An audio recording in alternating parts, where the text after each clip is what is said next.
Hello everyone, welcome again to the Ace radio style talk show. Today's topic is basically going to be about free to play in general. I got a guest here with me, and my guest is...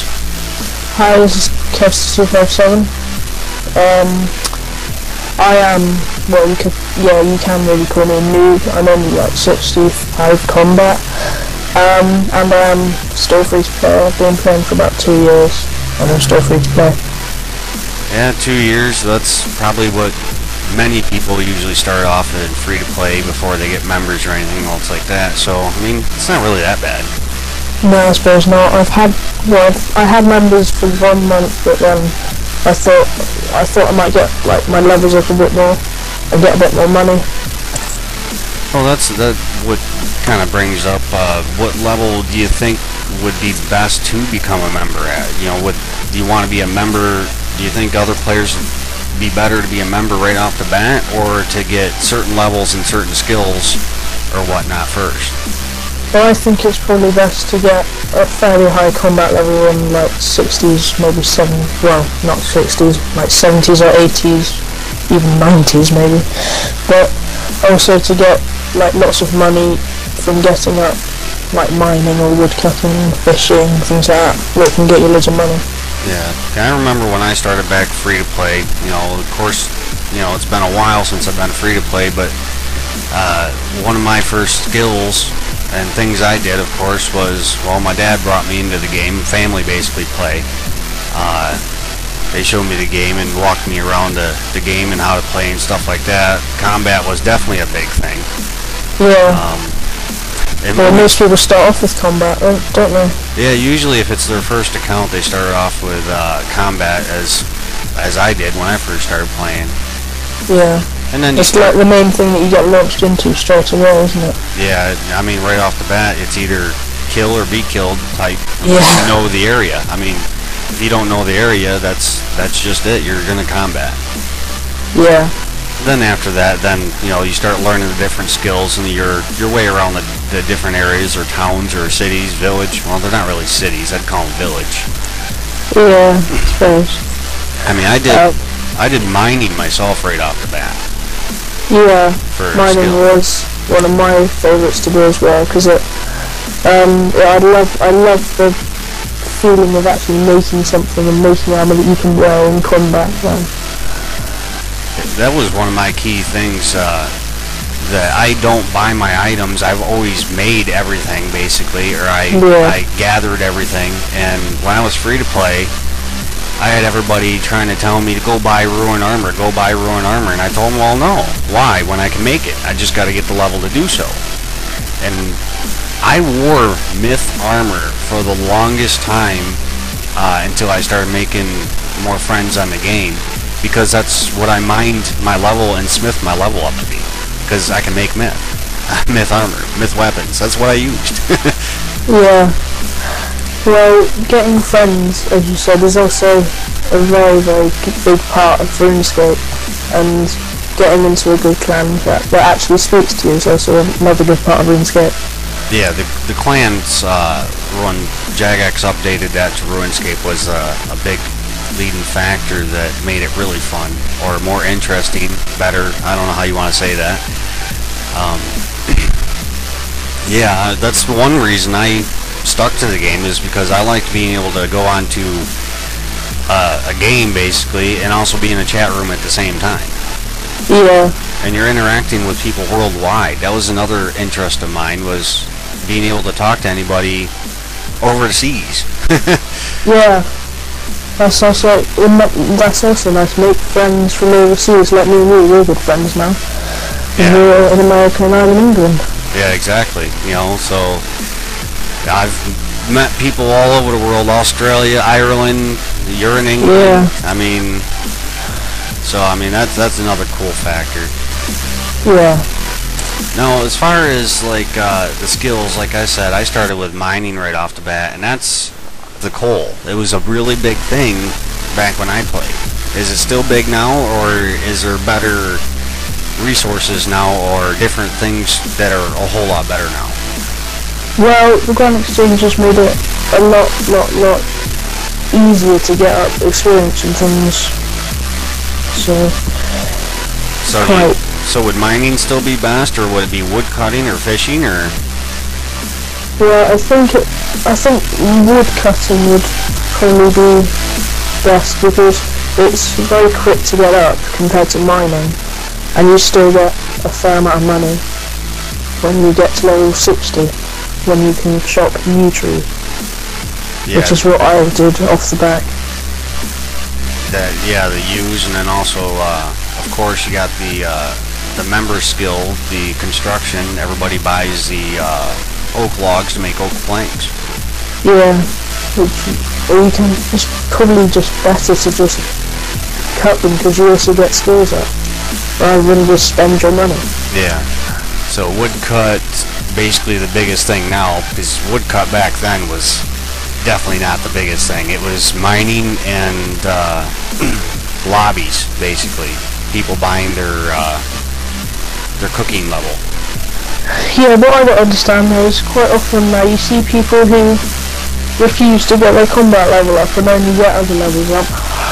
I've seen this one guy who got level 3, who's level 3 combat, but everything apart from attack, strength, well, nearly everything apart from attack, strength and defense is over 90. And hit points, obviously. So it's probably more than likely a player that's played the game and decided that they didn't like the combat aspect of it, but they like the skills. So yeah, they're a skiller pure, basically. Yeah. And there's a lot of different pures out there too, because of that reason. That's one main thing I guess about this game that I like is you can do whatever. I mean, you can, if you like combat, you can do combat. If you like skills, you can do skills. If you're a quester, there's plenty of quests. Well, what I did was I completed, at the beginning of this year, I had completed all of the quests, and then I had a little break for a while, and came back and I had another 3 new quests. And also the trade had gone up a bit more, because I think now I can trade 15,000 GPs, where I used to be able to trade just 10. Oh yeah, because the trade limit thing they added, and then, well, it goes up more, I guess, too, when you're friends with somebody for a while. Yeah. So, I know it's the 3-month limit, basically 3 months with being friends with somebody, you got the max trade allowed for your quest points. Yeah. So, that's pretty cool. But it's also quite good for jagex to give the free-to-play a few more quests, because they give members quests all the time, but free-to-play haven't really had many. Well, before this they didn't have an added one for quite a while.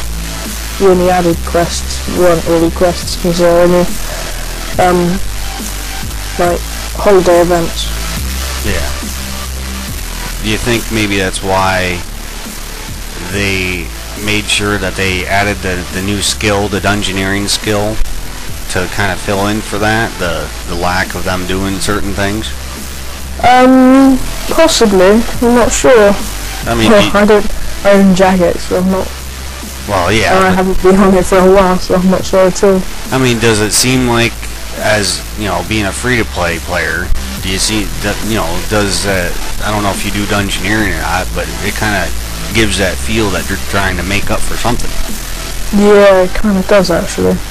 I'm not great. I'm only level 20 because I wanted to get into the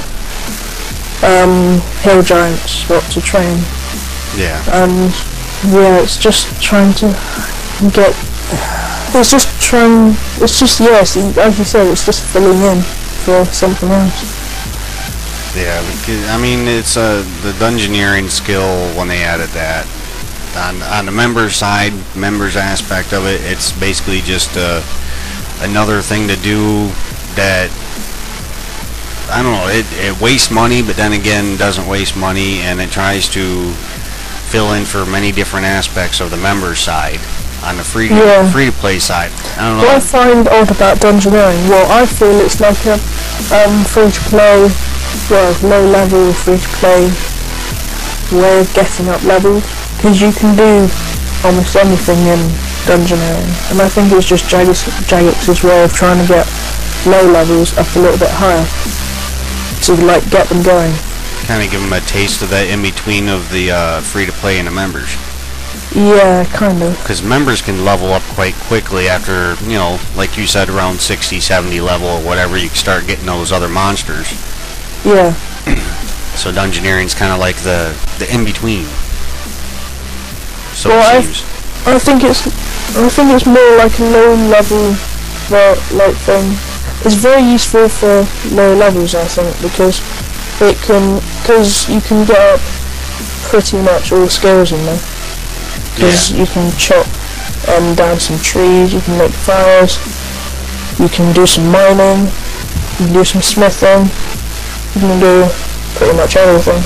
Yeah, I have one account actually that I made just for that purpose, and well, I made them for two different purposes. I've got the dungeon and thy dungeon, and one of them I actually started doing dungeoneering on just to prove that dungeoneering was nothing but a whole new game in itself, because you literally do not have to enter the world of Runescape, the regular area, to work on your skills.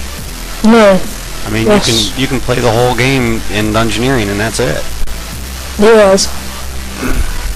It's like it's almost like they've made another game and made another world. So there's like to me it's like in between Tutorial Island and the RuneScape world itself, like the free-to-play bit, because it helps get the levels up, as I've said before. Yeah. It helps get lower levels up. Yeah, true. Yeah.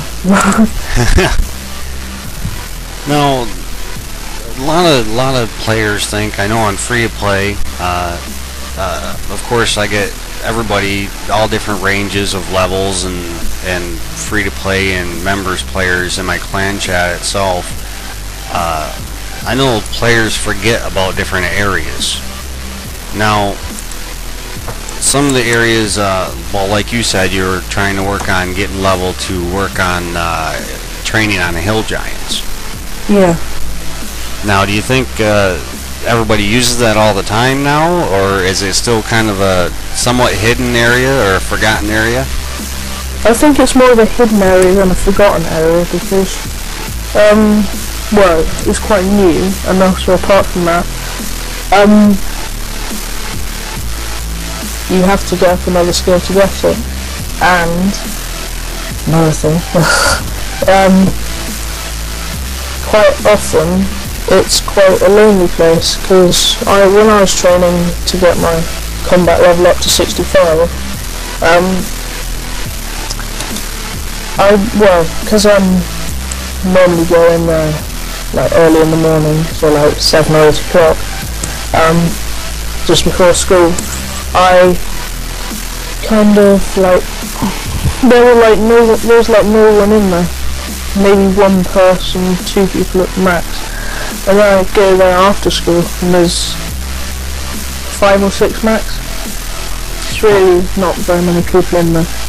Oh, that's actually pretty good, because I remember when I went down there, well, I started with a whole big group of people all starting RuneScape all at once, and you'd go down there and you'd have to fight other players just to get a hill giant. Yeah, but it's hard. Well, I suppose nowadays it isn't. I normally just, I choose worlds which have low players, because I know that there can be a lot of people in there. Yeah. Normally I just choose worlds that have got low players. Yeah, I used to do that too. Lowest players, and well, with the best connection, that helps now too. I always used to go into the suggested world when I first started playing, and once I found one that seemed like I didn't lag or anything, I started off with dial-up. I run DSL now, but whatever world I found that I didn't seem to lag on back then, you know, that's the world I made my home world. That was 85. Yeah, I did that as well. I chose one world and just stuck with that because it wasn't laggy and it was quite often not crowded. Yeah. See, I found out that myself, one reason I play at night and early in the morning, not just let alone because of work, but if you happen to look around or notice, most of your higher level players are usually on during the US nighttime. Yeah. Or during, you know, whatever time zone you're in, usually at night, that's when you see the higher level players come out, and sometimes you wonder why until you start looking around to the training aspect. Like you said, there's hardly anybody in Hill Giants when, you know, you get on the game to play for a little bit, because everybody else is either still sleeping or they are asleep or whatever. Yeah, because UK isn't the biggest country in the world. It's quite quiet when most other people are asleep. It's actually quite peaceful. Yeah. Well, that's another reason why I made my clan chat, just to give players a place to go to hang out and be able to chat if they don't get too absorbed into the game, which happens a lot. Yeah. I mean, quite often everyone's talking. Quite often, like this morning, I said, no one's speaking anymore. Yeah. And then everyone starts being like, oh no, I break the silence. Yep.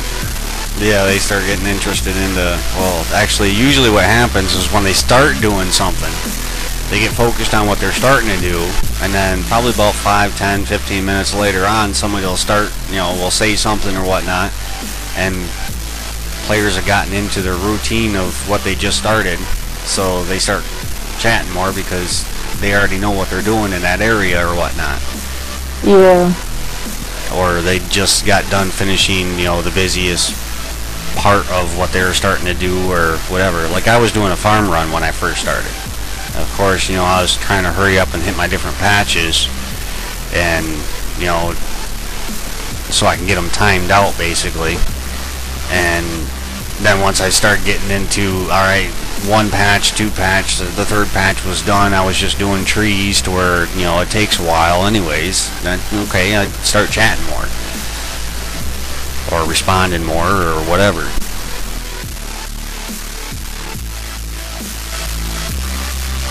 But more forgotten areas than, well, forgotten or unused areas. Basically, yeah, well, I'd say forgotten for the most part. Far as the one as I've always tried to let others know about, the one where if anybody remembers back when they did the King's Quest or King's Sword or something like that quest, that blue right. If you remember getting that blue right ore. Yeah, at Mud Skipper's Point, wasn't it? Yeah, Mud Skipper's Point down in that area. There's like basically it's a dungeon area, and I trained my range there. And a lot of players forget about that. I can't remember the levels of the ice warriors and the giants down there, but it was good money. It was good training. Mainly range. It's good for melee too on ice giants down there. Yeah, one of our fellow clan members said, hill giants aren't as good for your level, you might want to go down and train on ice giants actually. Yeah. And that's the other thing about clans, they're very, well, some clans, most clans are very useful and helpful, people want to help you out and give you great advice actually. Well, yeah, well, it depends on which clan it is, I guess. I've always kept, when I first started, I've always kept my clan open to everybody, you know, trying to make sure players had a place to come and chat, and also to you know, get advice or get information. I usually try to do the best I can, and not everybody likes to have, you know, the free-to-play players in their clan chat when a lot of their friends are members. Yeah. Well, it's also nice because, well, I got introduced to the this clan by my brother, who was a previous member. He's stopped RuneScape now, but I came into it and I was like level 10. No one cared really. No one said, ha, you're level 10, ha, you're level 10. Just no one cared. Everyone just gave me good advice rather than saying, ha. Yeah, that's one thing I remember back when I started too, was, you know, all the higher levels saying, you know, you noob or whatever. Yeah. I'm like, well, if I wish, you know, I wish I had something, you know, like my clan chat now. I wish I had that way back then, or players willing to step up and say, hey, you know, what are you looking for, or, you know, first time playing the game, or whatever, you know, to get the advice. Granted, I had family, but I wasn't always on when my family was because of, you know, the shift I worked and stuff like that. Yeah. And then, you know... Oh, go ahead. People getting higher and higher levels now. The new people coming in, they're just getting bombarded with high levels, really. Yeah. Well, yeah, it becomes overwhelming. I know a player that just started here not too long ago, and other than they were moving, they're not playing right now. But when they first started, they were kind of overwhelmed by the fact that everybody was higher level than them, and I mean way higher. It must have been the world he was on or something like that, but it is kind of overwhelming to log into a game and realize that you're nowhere near close to any other players to try to interact with them or make friends with them. Yeah, that's another thing. Most free-to-play people who start think that like higher levels than them. They think they're like royalty and think that they can't really talk to them, so they can't really make friends with them. Yeah. But especially with people in your clan, everyone just speaks to you, even if they're level 130 or so combat. Well, that's why one thing, you know, when people start saying their levels and stuff like that, you know, I get the new chatters that come in, and they start trying to brag about their levels, and then that's when I speak up, or some of the other generals or captains, they'll speak up and say, you know, good for you, but, you know, it's a good thing ranks don't matter, or levels don't matter here, you know. Yeah. It's a chat room. That's all it's been. It's all it's supposed to be. It's not focused on anything. Just the chat room. You know, we help who we can and try to do the best we can to get others involved in the game or involved in the chat to have a good time. Yeah, especially with also I think that, I'm going to say it again, aren't I? Most people think that that higher levels are quite often older because they've been playing since they're 13 or so. Yeah. And they always think, especially if people are like 13 or 15 coming in thinking, oh, they're going to be older than me, they're just going to hurt me or something, aren't they? And they're just more older than me. Quite a lot older actually. And no one really cares. Well, no one really cares in the clan chat how old you are. Yeah, because it's not a factor. It's a game. It's a hobby. Basically, any game's a hobby as far as you really want to get down to it. Yeah. So I mean, why not make the friends you can and enjoy the conversations that you can have. Yeah. Now I'm sitting here. I'm trying to remember back in free-to-play, more forgotten areas, and I can't think of any more other than the Ice Warriors and the Ice Giants there on Mudskip Point there just east of Remington. Now, I'm forgotten-wise, now there's always, what, you got the Wizard Tower? So yeah, it's quite forgotten, I suppose. Also, that mine on the way to the Wizard's Tower up the coast from Lumbridge. That's quite a forgotten mine as well. No one uses. Oh, the swamp. Barely anyone uses that. The swamp mining area. Yeah. Yeah. Yeah, I guess that is. I mean, that's one place I actually started. I did a lot of my myth mining there with superheat, the mage. Yeah. And then Wizard Tower, forgotten about as far as well. There's a mini game in there for free to play, and then there's also the lesser demon in the cage yet, isn't there? Yeah, I think there is actually. I mean, granted, you have to have telegrab to grab your arrows if you range up there, or grab your drops if you mage up there. But that's the high-level monster that the free-to-play players can kill basically without worrying about using food. Yeah, that's very well. It's quite useful for free-to-play low-level people because it's very good for higher level. Well, it's quite good for high-level range or mage, but low-level combat and defense and stuff to use so that they don't get hurt.